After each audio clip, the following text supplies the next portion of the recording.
नमस्कार दोस्तों। India China के बीच बॉर्डर टेंशन पिछले कई दशकों में सबसे खराब हालत में। हमारे 20 से ज्यादा जवान शहीद हो गए। इसी के चलते इंडियंस में बॉयकॉट चाइना का सेंटीमेंट फिर से ट्रेंड करने लग रहा है। कुछ लोग इस इमोशन को जताने के लिए अपने घर से चाइनीज टीवीज को नीचे फेंकने लग रहे हैं और कुछ लोग चाइनीज खिलौनों को तोड़ने लग रहे हैं।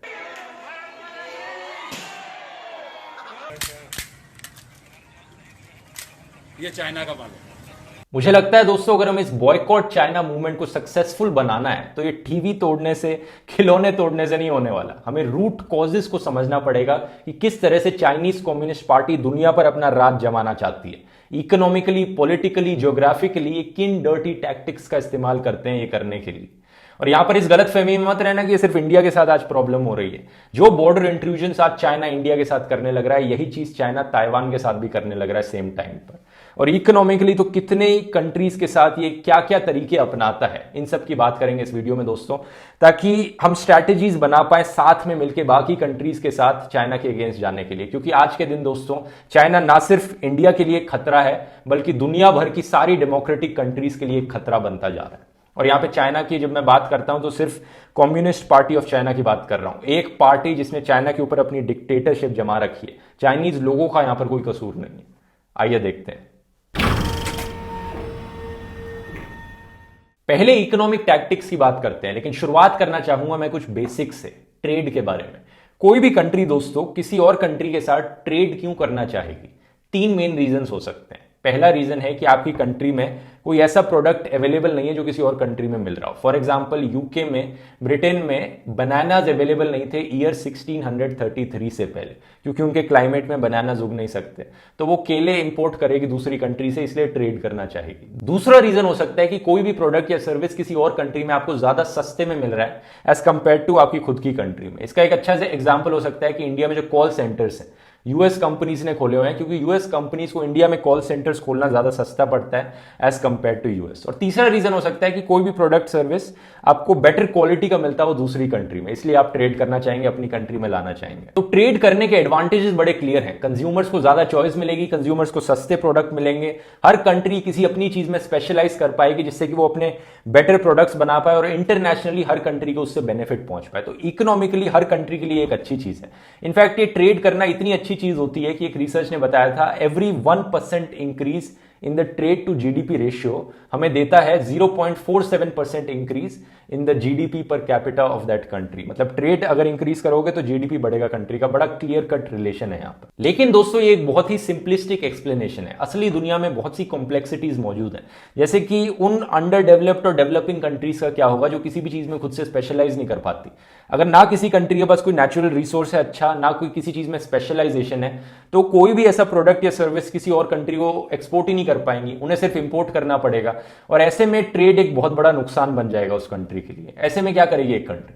ऐसे में दोस्तों बहुत सी डेवलपिंग और under developed countries import taxes लगाती हैं, जिन्हें टैरिफ्स कहते हैं। कि कोई बाहर का प्रोडक्ट अपनी कंट्री में इंपोर्ट करने के लिए टैक्स लगेगा, कंज्यूमर्स को महंगा पड़ेगा वो प्रोडक्ट, और ऐसा टैक्स लगाने से जो कंट्री खुद की लोकल इंडस्ट्रीज हैं उन्हें बेनिफिट मिल पाए। लेकिन टैरिफ्स लगाने के दोस्तों और भी बहुत रीजंस हो सकते हैं। जैसे कि अगर किसी कंट्री को किसी और कंट्री पर प्रेशर बनाना है किसी जियोपॉलिटिकल डिसीजन को लेकर, या उनकी किसी इकोनॉमिक डिसीजन से कोई कंट्री असहमत है, तो प्रेशर बिल्डअप करने के लिए भी टैरिफ्स लगाए जा सकते हैं।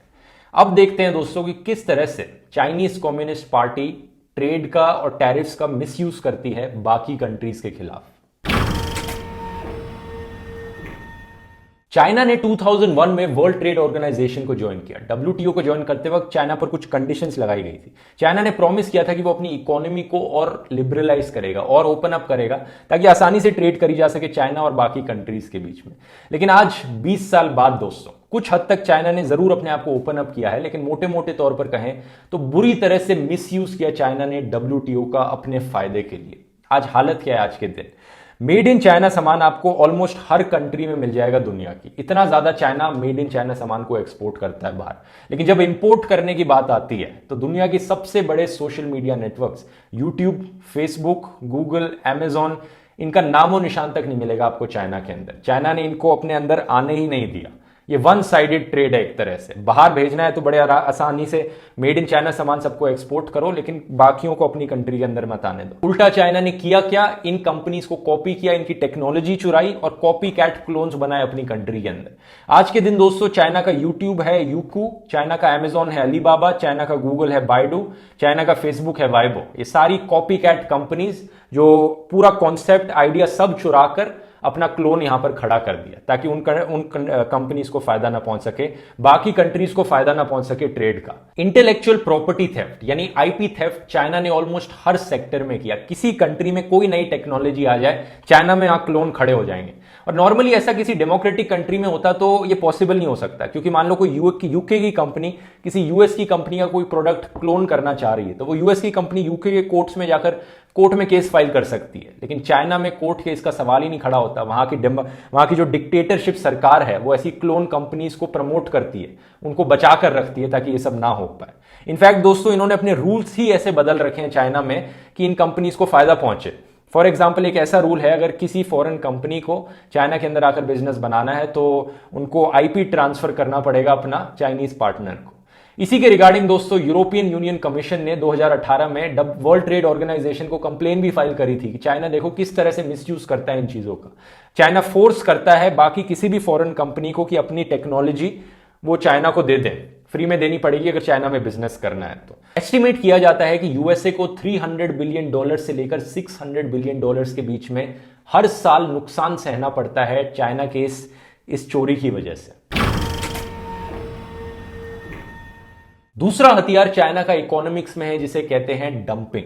डंपिंग का बेसिकली मतलब यह है दोस्तों कि आप अपने कंट्री के किसी प्रोडक्ट को दूसरी कंट्री में एक्सपोर्ट करो इतनी कम कॉस्ट में कि उस दूसरी कंट्री की जो लोकल इंडस्ट्रीज होंगी वही बंद पड़ जाएंगी, आउट ऑफ बिजनेस चली जाएंगी। आपका मार्केट शेयर बढ़ेगा, आपको मोनोपोली मिल जाएगी उस इंडस्ट्री में और फिर आप बेसिकली उस कंट्री की उस इंडस्ट्री को कंट्रोल कर रहे होंगे। फॉर एग्जाम्पल के तौर पे बताऊं, जैसे कि मान लो इंडिया के टॉय मैन्युफैक्चरर्स हैं जो एक सर्टेन कॉस्ट पे टॉयज बना पाते हैं, लेकिन चाइनीज कंपनीज आकर उससे कहीं कम कॉस्ट में उन टॉयज को बेचेंगी तो कंज्यूमर्स जो हैं वो ये देखेंगे कि इतना सस्ता में चाइनीज खिलौने मिल रहे हैं यहाँ पर, हम यहाँ ये खरीदेंगे क्योंकि इतने सस्ते मिल रहे हैं।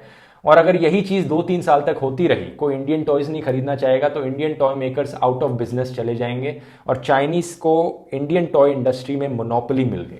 और आप पूछोगे चाइना कर कैसे पाता है, चाइना इतने सस्ते में कैसे प्रोडक्ट्स बना पाता है कि वो डंपिंग कर पाए? इसका सिंपल आंसर है दोस्तों, चाइनीज गवर्नमेंट सपोर्ट करती है डंपिंग करने में। चाइनीज गवर्नमेंट एक्सपोर्ट सब्सिडीज देती है कंपनीज को कि अगर आप अपने प्रोडक्ट्स को एक्सपोर्ट करोगे बाकी कंट्रीज में, हम आपको सब्सिडीज देंगे, हम आपको पैसे देंगे अगर आप डंपिंग करोगे बाकी कंट्रीज में।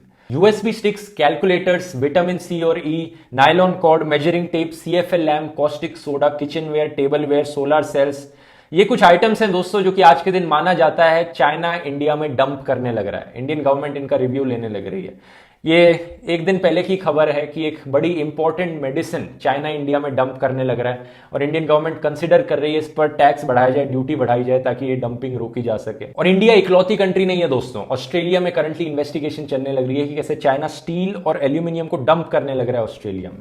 इनफैक्ट यूरोपियन यूनियन ने तो अपना ऑलरेडी इंपोर्ट टैक्स बढ़ा दिया है स्टील के लिए जो चाइना से आ रहा है। इन्होंने अपनी इन्वेस्टिगेशन के बाद पाया कि कैसे चाइना स्टील की डंपिंग कर रहा था यूरोप और यूएसए में।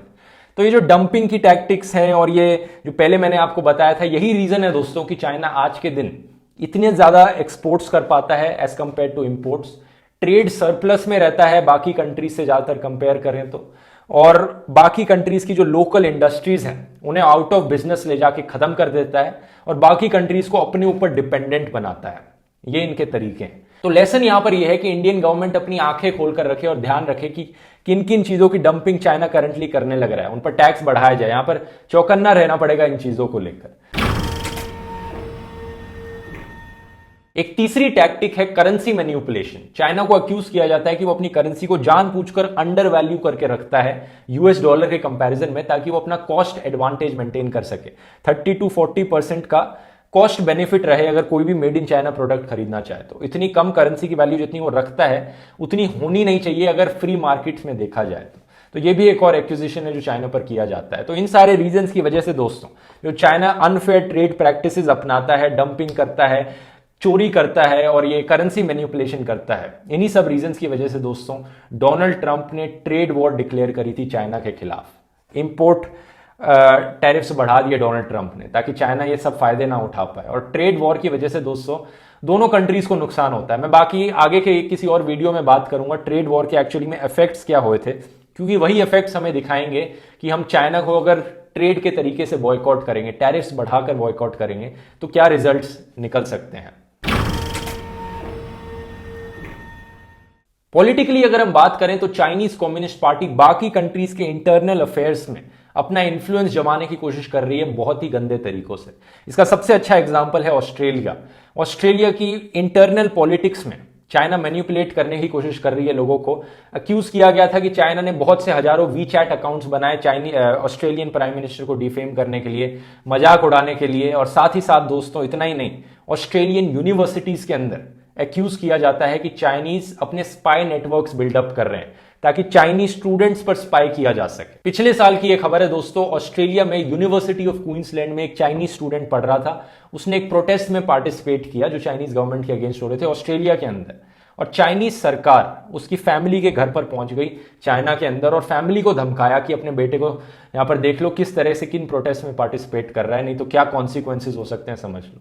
तो इस तरह से जो चाइनीज स्टूडेंट्स ऑस्ट्रेलिया के अंदर भी पढ़ने लग रहे हैं, ये कम्युनिस्ट पार्टी ऑफ चाइना उनके पेरेंट्स तक को धमकाने लग रही है। ऑस्ट्रेलियन स्ट्रैटेजिक पॉलिसी इंस्टीट्यूट ने पिछले हफ्ते एक रिपोर्ट निकाली थी जिसने बताया था कि कैसे चाइना कॉवर्ट और डिसेप्टिव तरीकों का इस्तेमाल कर रहा है इन्फिल्ट्रेट करने के लिए फॉरेन पॉलिटिकल पार्टीज में और मल्टीनेशनल कंपनीज में, ताकि जो डेमोक्रेटिक सिस्टम्स हैं दुनिया भर के उन्हें खत्म किया जा सके। अभी तक मैंने वेस्टर्न कंट्रीज और इंडिया की बात करी है, लेकिन चाइना ने दोस्तों अफ्रीकन कंट्रीज तक को नहीं छोड़ा। अफ्रीकन कंट्रीज की गरीबी का फायदा उठाते हुए चाइना वहां पर हजारों करोड़ रुपए स्पेंड करके हाईवेज बनाता है, डैम्स बनाता है, बड़े बड़े इंफ्रास्ट्रक्चर प्रोजेक्ट्स बनाता है लोन देकर, और ये अफ्रीकन कंट्रीज चाइना को पता है ये लोन वापस नहीं दे सकती, और जब ये कंट्रीज अपने लोन वापस नहीं दे पाती तो चाइना इन कंट्रीज में जो स्ट्रैटेजिक एरियाज हैं उनको खरीद लेता है, अपने अंदर ले लेता है और फिजिकली उनको ऑक्यूपाई करता है। कोई इंपॉर्टेंट पोर्ट हो तो चाइना उन्हें अपनी मिलिट्री को वहां भेजकर उस पोर्ट को अपने लिए इस्तेमाल कर लेता है। इस चीज को कहते हैं दोस्तों debt trap, debt trap of African countries by China. Search करके देख लेना, पढ़ लेना, बहुत मटेरियल अवेलेबल है इसके रिगार्डिंग। कर्ज में डुबाकर ये कंट्री को पूरा खत्म कर देता है। इसके कई एग्जांपल्स मौजूद हैं, जैसे जाम्बिया का एग्जांपल ले लीजिए, एक कंट्री है अफ्रीका में। वहां पर 2018 में एक रिपोर्ट आई थी कि जाम्बियन सरकार अपनी जो नेशनल इलेक्ट्रिसिटी कंपनी है उसका पूरा कंट्रोल चाइना को बेचने वाला है, क्योंकि उसके पास पैसे नहीं है चाइना को रीपे करने के लिए। कीनिया में जो कीनिया का सबसे बड़ा और सबसे इंपॉर्टेंट पोर्ट था, पोर्ट ऑफ मोम्बासा, ये चाइना के पास चला गया क्योंकि कीनिया के पास पैसे नहीं थे चाइना को रीपे करने के लिए। नाइजीरिया नेक्स्ट कंट्री बनने वाली है जो चाइना के डेट ट्रैप में फंसने वाली है।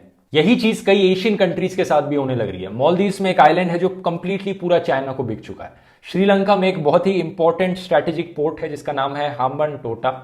श्रीलंका ने ये पहले चाइना से बनवाया, श्रीलंका रीपे नहीं कर पाया चाइना को, तो चाइना ने अब ये पूरा 15,000 एकड़ का जो पोर्ट है लीज पर ले लिया 99 ईयर्स के लिए। अब ये जो पोर्ट है बहुत ही स्ट्रैटेजिक लोकेशन है, इंडिया के बड़ी पास है।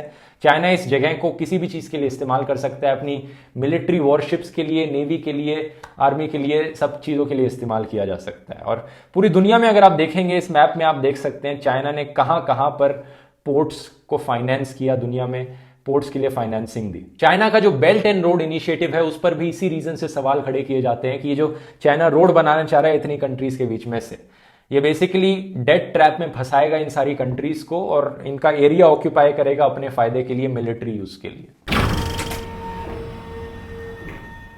ऊपर से जो चाइना के अंदर डिक्टेटरशिप है आज के दिन, इसकी वजह से कोई फ्री मीडिया नहीं है, कोई ऑपोजिशन नहीं है इनकी कंट्री के अंदर जो इनकी रूलिंग पार्टी को अकाउंटेबल रख पाए जब भी कोई गलत काम होए, कोई करप्शन होए।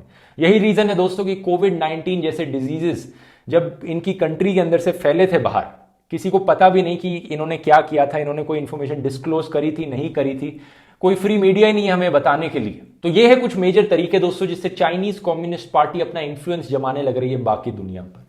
अब आप देख सकते हो कि यहां पर बॉयकॉट चाइना बोलने से और थोड़े थोड़े टीवी तोड़ने से, खिलौने तोड़ने से कितना इंपैक्ट पड़ेगा इनके ऊपर। चाइना यहां पर नेक्स्ट लेवल पर गेम खेल रहा है, यहां डेट ट्रैप्स में फंसाकर, डंपिंग करके ये छोटी मोटी चीजों से कुछ होने वाला नहीं है। यहाँ पर इंडिया को नेक्स्ट लेवल पर सोचना पड़ेगा चाइना को काउंटर करने के लिए। अच्छी खबर ये है कि चाइना ऑस्ट्रेलिया के अगेंस्ट है, यूरोप के अगेंस्ट है, यूएसए में डंपिंग कर रहा है, अफ्रीका में ये कर रहा है।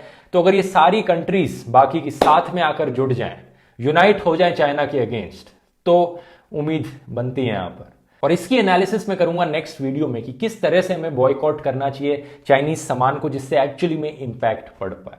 उम्मीद करता हूं दोस्तों ये वीडियो पसंद आए। चलिए दोस्तों, मिलते हैं फिर अगले वीडियो में। बहुत बहुत धन्यवाद।